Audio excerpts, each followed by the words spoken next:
আসসালামু আলাইকুম। প্রিয় দর্শক, অন্য মঞ্চের আলাপ চাইতায় আপনাদের সকলকে আমন্ত্রণ জানাচ্ছি। কি ঘটতে যাচ্ছে আগামী ৫-৬ দিনের মধ্যে, এমন প্রশ্নে আতঙ্কের প্রতিধ্বনি খোদ প্রধান উপদেষ্টার প্রেস সচিব মিস্টার শফিকুল আলমের কণ্ঠে। আবার অন্যদিকে বৃহস্পতিবার যে একটি খুবই গুরুত্বপূর্ণ একটি খবরের যেই শিরোনাম কিংবা নানান গণমাধ্যমে যেভাবে উঠে এসেছে, তাতে গত কয়েক মাসে যে নানান ধরনের গুঞ্জন শোনা যাচ্ছিল যে আওয়ামী লীগ নেতাকর্মীরা প্রশিক্ষণ নিচ্ছেন, তারা গেরিলা আক্রমণ করতে পারে, তারা সরকার উৎখাতের বিষয়ে তারা বেশ তোড়জোড় করে নামছে, সে বিষয়ে যে খবরটি আমরা পেলাম সেটি নিয়েও অনেক ধরনের প্রশ্ন রয়েছে। সেই প্রশ্নগুলো অন্তত আমি একটু উত্থাপন করতে চাই আপনাদের সামনে। আগে আসি প্রেস সচিব সম্পর্কে। তিনি বৃহস্পতিবার সচিবালয়ে সাংবাদিকদের একটি অনুষ্ঠানে বক্তব্য দিতে গিয়ে নির্বাচন প্রসঙ্গে বলছিলেন যে প্রধান উপদেষ্টা যথাসময়ে নির্বাচন দিবেন, যেমনটা তিনি সবসময় বলে থাকেন। তো সে প্রসঙ্গে বলতে গিয়ে তিনি বললেন যে আগামী ৫-৬ দিন খুবই গুরুত্বপূর্ণ। আগামী ৫-৬ দিনে বোঝা যাবে আমরা কোথায় যাচ্ছি। তার মানে কি আগামী ৫-৬ দিনের মধ্যে বর্তমান সরকারের বিদায়ী ঘণ্টা চূড়ান্তভাবে বেজে উঠতে পারে? আওয়ামী লীগ যে পরিকল্পনা নিয়েছে সেই পরিকল্পনা তারা বাস্তবায়ন করবে, নাকি অন্য কোনো সরকার আসবে? নানান ধরনের প্রশ্ন মানুষের মনে। এখন বিষয় হচ্ছে যে আওয়ামী লীগ এবং ছাত্রলীগের ৪০০ ক্যাডারকে প্রশিক্ষণ দেওয়ার ষড়যন্ত্রের ঘটনায় ১৬ জনকে গ্রেপ্তার করেছে আইন শৃঙ্খলা রক্ষাকারী বাহিনী।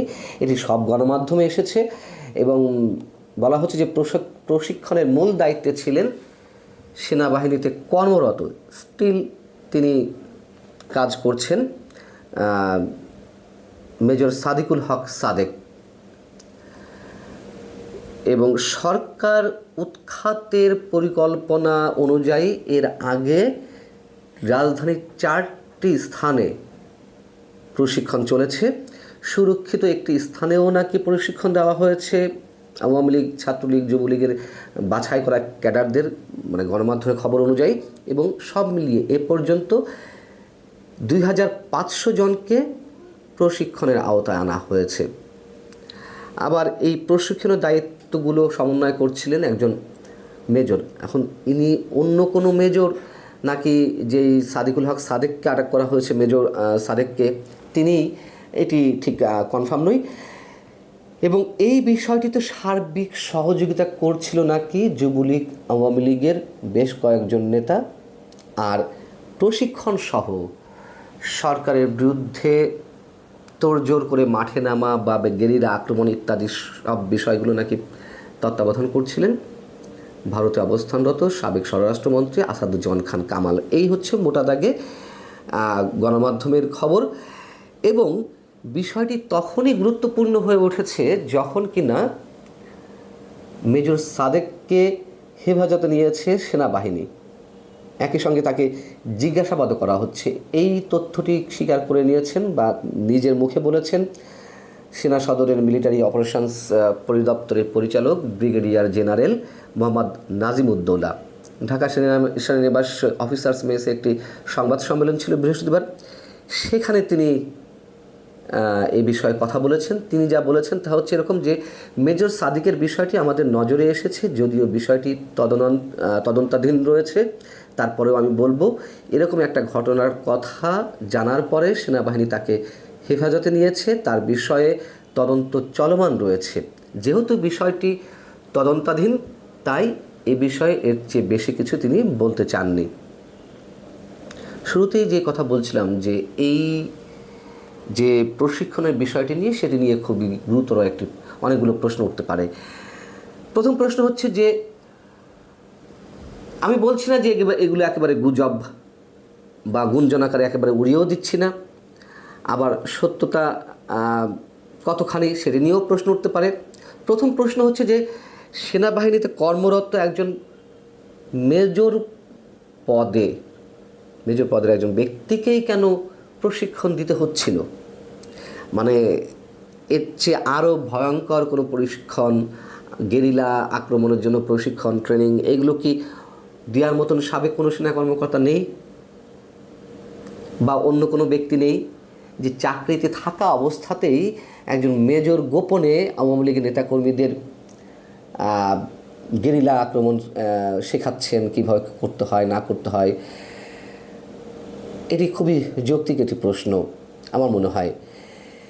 এবং এর সাথে আরও যেই প্রশ্নগুলো উঠতে পারে, এই যে 16 জনকে আটক করা হলো, এমনি 5 আগস্ট অভ্যুত্থানের 1 বছর পূর্তি উপলক্ষে সরকার নানান ধরনের চাপে রয়েছে, এক ধরনের আতঙ্কে রয়েছে।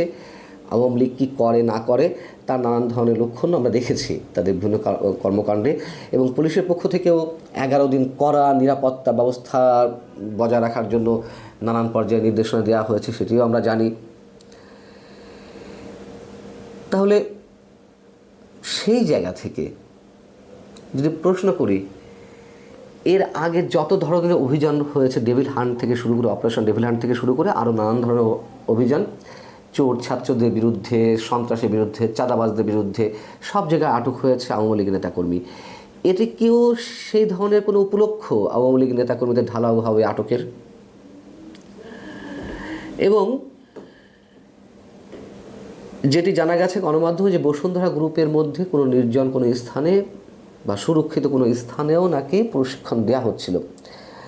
বিষয় হচ্ছে যে বসুন্ধরা গ্রুপের যে কয়েকটি গণমাধ্যম রয়েছে, বাংলাদেশ প্রতিদিন, Kaler Kantho, news 24 Bangla, news24.com, Daily Sun ইত্যাদি ইত্যাদি, এই গণমাধ্যমগুলোতে আমরা দেখছি সাম্প্রতিক সময়ে মুক্তিযুদ্ধের পক্ষে অবস্থান নিয়ে নানান ধরনের খবর প্রকাশিত হচ্ছে এবং সেগুলো আবার খুব স্বাভাবিকভাবে সরকারের বিরুদ্ধে যাচ্ছে।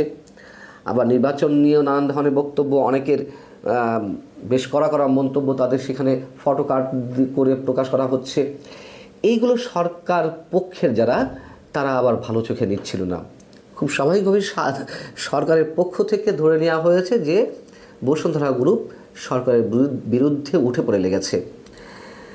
এবং তারই প্রতিক্রিয়ায় আমরা দেখলাম যে জাতীয় নাগরিক পার্টির অন্যতম শীর্ষ নেতা হাসনাত আবদুল্লাহ একেবারে প্রকাশ্যে তিনি বসুন্ধরা গ্রুপের সাংবাদিকদের হুমকি দিলেন।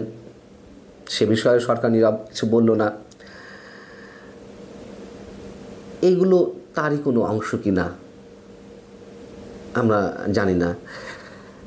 এবং সবশেষ যদি বলে থাকি, মানে ধরে নেই, যারা আটক হয়েছেন তাদের সংখ্যা 16। ট্রেনিং নিয়েছেন গণমাধ্যমের খবর অনুযায়ী প্রায় 2500 জন। তাহলে তারা কোথায়? নিশ্চয়ই তারা ছড়িয়ে ছিটিয়ে রয়েছে। তাহলে কি আসলে কিছু ঘটতে যাচ্ছে, আসলে কিছু ঘটবে, তাও জানি না আমরা।